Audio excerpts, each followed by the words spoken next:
Shout out all viewers around the world. This is Brother Dan. Live po tayo kapatid dito sa northern part of Cebu. Kumusta kayong lahat mga kapatid? And I would like to share with us some message of the Bible. Amen. The gospel of the kingdom, the gospel of Jesus Christ. So marami na mga ebanghelyo, marami namang gospel na tinatawag mga kapatid, but isa lang ang tunay na gospel sa Biblia. Praise the name of the Lord. And before that, shout out sa lahat ating mga kababayan dyan sa Luzon, Visayas at sa Mindanao. Amen. At patuloy po tayo mga kapatid sa ating layunin. Ito po'y layunin ng ating Panginoong Diyos.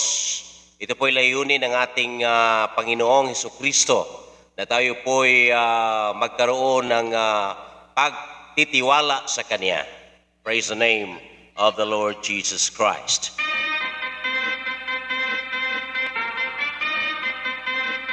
At sa umagang ito mga kapatid, ating pong pagbigyan clarifications yung Book of Hebrews. Amen. Hebrews.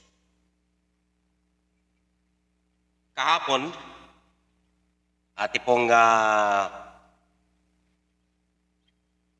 sinusuri mga kapatid yung Book of Hebrews.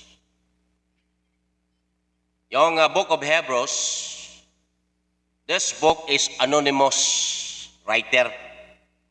Pero parang si Apostle Paul yata yung writer dito eh.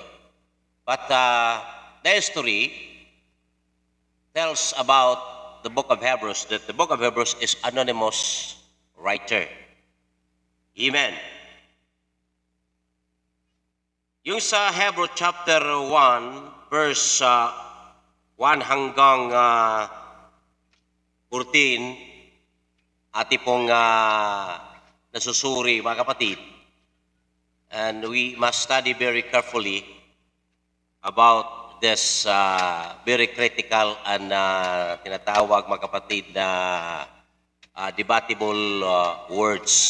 Dahil po, ang karamihan ay naniwala naman na si Kristo, ang Kristo ng Diyos, ay anak ng Diyos.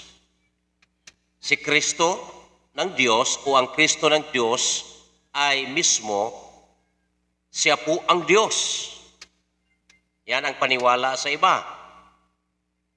Dahil po sa tinatawag na dito po sa Hebrews chapter 1 verse 8, that unto the Son is said, thy throne, O God, is forever and ever. A scripture of righteousness is the scripture of thy kingdom.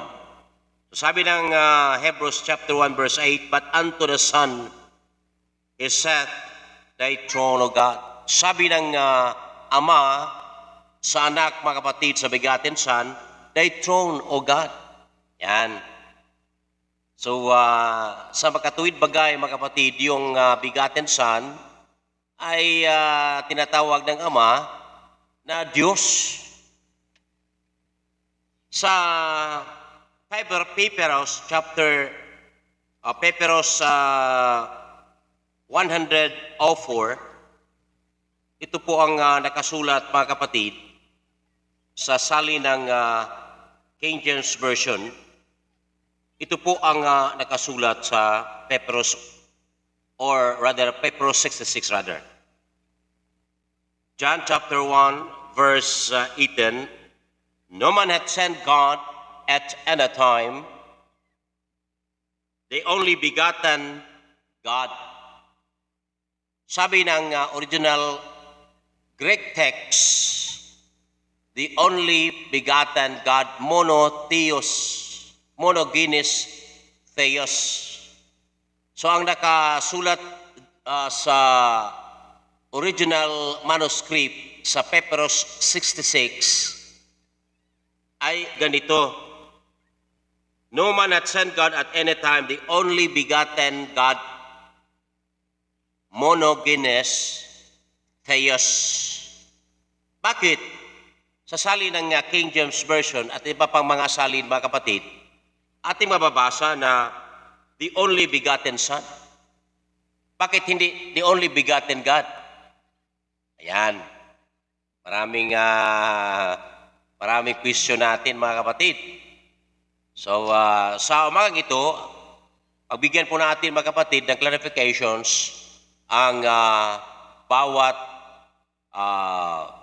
verses na ating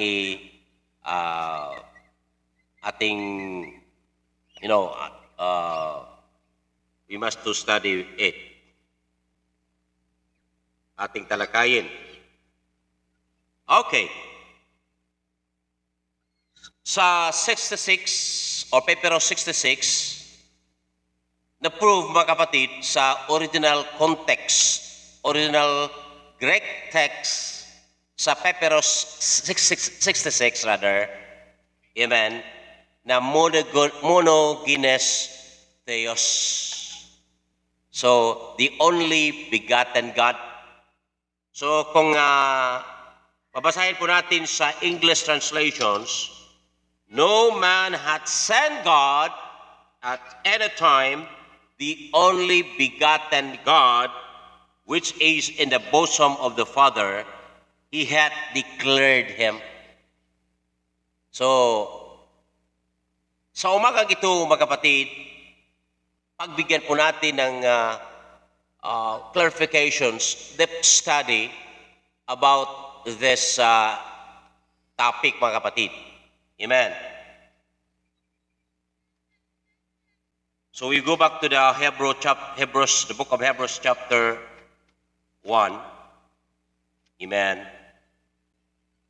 So sabi ng Ama, but unto the Son has set thy throne, O God, is forever and ever.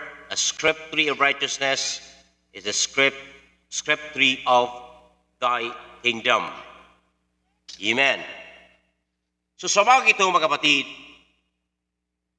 we need to clarify it in the book of Hebrews chapter 2, the role of Christ and salvations. Sino po si Kristo, mga kapatid? Bakit mayroong role ang Christ in salvations? Before we tackle this topic, sa umagang ito, mga kapatid, we need to know and understand who Jesus is. Who Jesus is, rather. Praise the name of the Lord. Glory to the name of God. Who Jesus is. In the beginning was the Word, and the Word was with God, and the Word was God. Yan ang nakasulat sa Pepero 66. Sa John chapter 1 verse 1. In the beginning was the Word, and the Word was with God, and the Word was God, and the Word was made flesh. Amen. So before the Word was made flesh, He was God. In other words, He is a spirit. So the Spirit is with the Spirit, or the Spirit is with God. So the Logos was with Theos, and the Logos was Theos. Yan ang figures of speech. Yan ang nakasulat sa Pepero 66. At ang translations ng salin ng Biblia sa King James Version, in the beginning was the Word, and the Word was with God, and the Word was God, and the Word was made flesh. So sino po ang Kristo? Amen. Meron naman tayong nag-iisang Diyos. Sabi ng Ama, beside me, there is no God form. Isa lang po ang Diyos, mga kapatid. The supreme God na tinatawag, the Almighty God na tinatawag, isa lang po. At isa lang po ang creator ng sa buong sanglibutan. Amen. Isa lang po ang creator. At sabi ng Ama, there is no God formed beside me. Bakit tinatawag ng Ama ang Kristo? Bakit tinatawag ng Ama ang begotten Son na God? Ay isa lamang ang Diyos, mga kapatid. Ito po ang ating susuriin ngayon. Praise the name of the Lord Jesus Christ.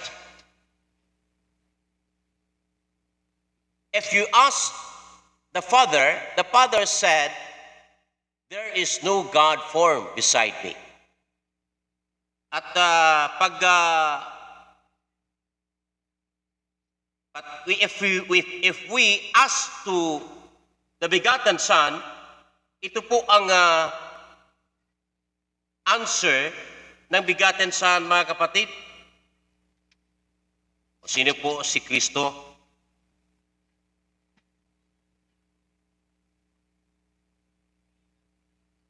The book of John, Eperos 66, chapter 17, verse 3, sabi ng anak, and this is life eternal.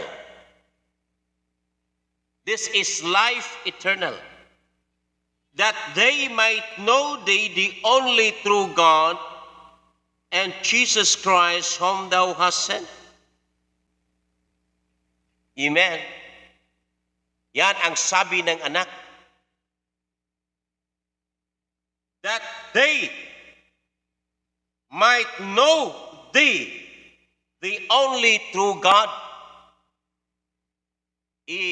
Sino naman ang tunay na Diyos, mga kapatid? Sabi ng anak. Yan ang Ama. Ito po ang tunay na Diyos, sabi ng anak. At sabi naman ng mga apostol, kung sino naman ang Diyos, mga kapatid, at tunay na Diyos, ito po ang nakasulat, mga kapatid. Praise the name of the Lord. Sa 1 Corinthians chapter 8, verse 6. Ito po ang nakasulat.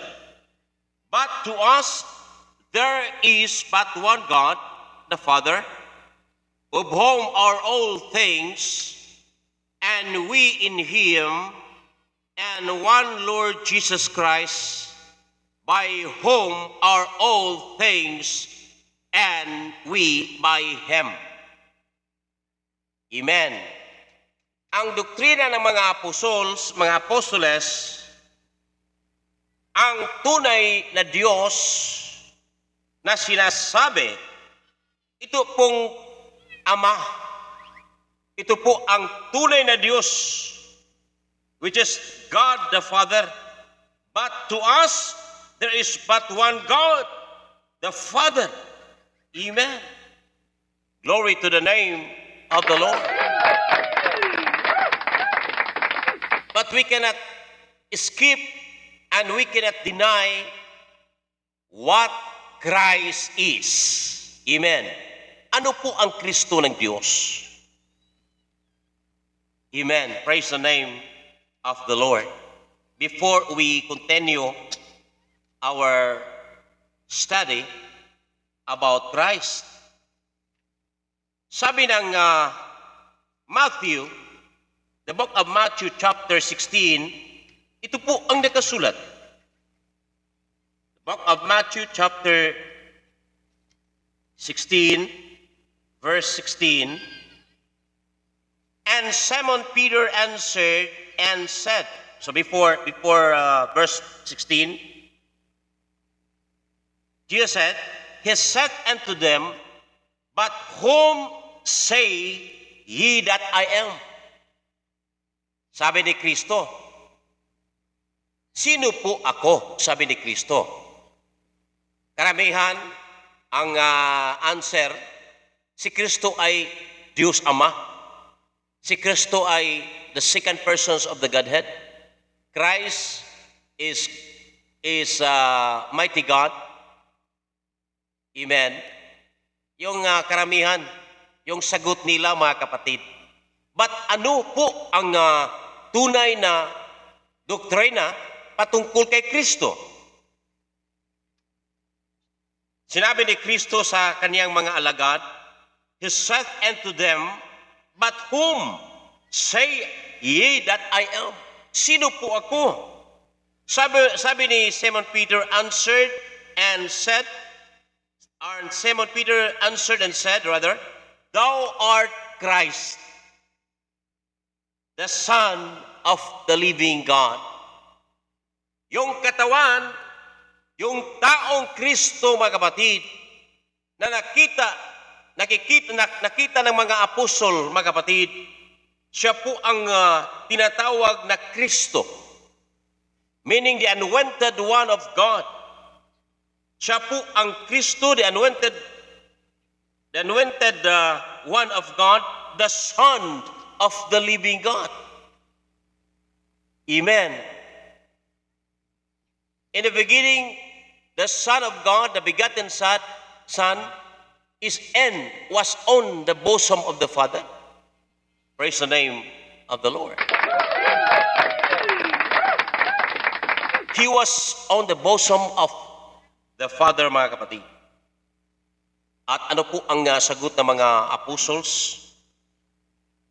You are the Christ, the Son of the living God. At ano naman po ang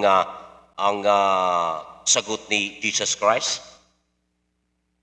Sa 17, and Jesus answered and said unto him, Blessed art thou, Simon Bar-Jonah, for flesh and blood hath not revealed it unto thee, but my Father which is in heaven. So meron namang Father.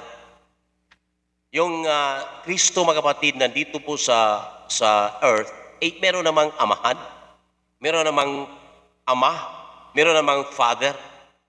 Amen. Blessed art thou, Simon Bar-Jonah, for flesh and blood hath not revealed it unto thee, but my Father, sabi ni Kristo. But my Father, hindi siya ang ama. Ha? Sabi ng iba, siya po ang ama. But sabi ni Kristo, but my Father, which is in heaven. At mayroon naman siyang ama. Hindi naman siya ama. Praise the name of the Lord. So sa umagang ito, mga kapatid, ati pong natutunan kung sino po ang Kristo. So before we tackle this subject,